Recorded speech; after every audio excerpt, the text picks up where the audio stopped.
Ayan guys, nakatawag pansin talaga.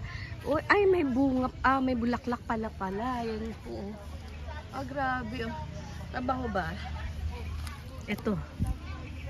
Hindi naman po mabango, pero may amoy siya. Oo. Sakto lang. Hindi naman din po mabaho. At ang kinagandahan, may bunga siya.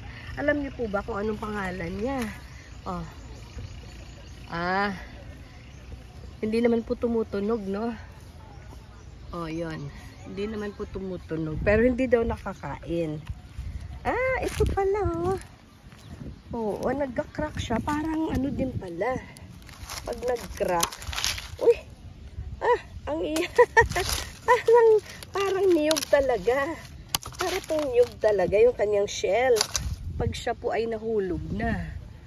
Ayan, ang tawag po sa kanya ay cannonball. Mataas siya na puno. Yung kanyang bunga ay hanggang sa itaas. Pero dito po talaga siya namumunga sa kanyang puno.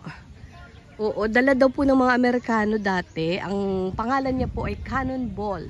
Itinanong ko po dun sa mga tagalinis. Okay, medyo layuan natin siya. Oo, kami po nasa nasa Memorial Park. Oo, mataas siya. Ganyan, maganda yung kanyang shade. At ang kinagandahan, may mga bulaklak siya.